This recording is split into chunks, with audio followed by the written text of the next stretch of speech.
Նինոց-Մինդայի մունիցիպալիտետում բնակիչներին ամենահուզող հարցը լինի քաղաքում թե գյուղերում, դա ճանապարհների խնդիրն է։ Բոլորս գիտենք, որ չկա այնպիսի փողոց, որտեղով հնարավոր է անխոչնդոտ երթևեկել ու զուգահեռաբար չլինի շարքից դուրս եկած դիտահոր կամ ջրագիծ։ Այս թեմայի շուրջ բազմիցս են դիմել մեզ մեր բնակիչները։ Անհարմարություն է այնքանով, որ նախորդ ճանապարհները որակազարգված են, ջերին ջրագազերը քաշելու պատճառով ոչ մեքենաները կրնան նորմալ անցնին, ոչ է մարդիկ, մայթերն է որակազարգված են, օրինակ ինձի պես մարդը եւ տարեց մարդը, ինչ են, ոչ կրնա այդ ջրի միջեն անցնի, ուժդեղ որ չիդեմ ես կոյուղին է թե ջրագիծն է տարակվել է 10 օրեն ավել է, ոչ տեր կա, ոչ ճար կա, շտապօգնության հարևանությամբ է հենց Հովսեփյան փողոցի վրա։ Ես չիդեմ էդի ինչ ջուր է ուր դից կուքա, բայց շատ անհարմար է, մարդը պիտի բարձրանա մեկ երբը մայթը, վերնոր շատ անհարմար տեղ է, շրջանցե պիտի օր անցնի, կամա թե չէ ջուրը պիտի մտնի, օր անցնի, հնարավոր չէ։ Արդեն 3-րդ տարին է, ինչ Նինոց-Մինդայում մեկնարկել է կարևոր նշանակություն ունեցող ծրագիր, որի արդյունքում հուսով ենք կբարելավի խմելու ջրի հարցը։ Սակայն վերջինիս աշխատանքային պրոցեսը եւս աջակցեց քաղաքի փողոցների փոշոտ ու քարուքանդ վիճակին։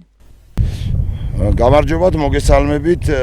პირველ ռիքշի մինდა աղնիչնորո Բարև ձեզ, նախ եւ առաջ ուզում եմ հիշեցնել, որ 2025 թվականից ունենք ջրամատակարարման միացման նախագիծ։ Նշված նախագիծ ներառում է Նինոց-Մինդայի ջրամատակարարման համակարգը, ինչպես նաև 3 գյուղերի՝ Մեծխանչալի, Օրոջալար եւ Կատնատուն։ Նինոց-Մինդայում արդեն ընթանում են աշխատանքներն ու քաղաքի ցանցի կառուցման 95% աշխատանքներն արդեն ավարտված են։ 95% სამუშაოები დასრულებულია։ Ինչպես գիտենք, ժամանակ առ ժամանակ քաղաքի փողոցների ավելի խոցելի հատվածներում իրականացվում են մասնակի հարթեցման աշխատանքներ, սակայն այն ժամանակավոր է։ Մինչև ավարտին չհասցվեն ջրամատակարարման համակարգի հետ կապված աշխատանքները, ճանապարհների վիճակը չի կարող բարելավվել։ Դուք գիտեք, որ ճանապարհների ասֆալտապատումը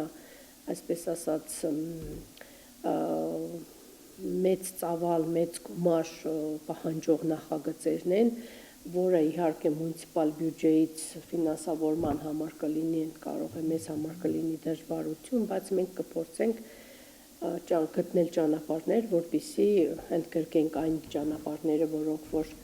անելանելի վիճակ են եւ որոնց ասֆալտապատումը անպայման անհրաժեշտ է, որպեսզի բնակչությունը օգտվի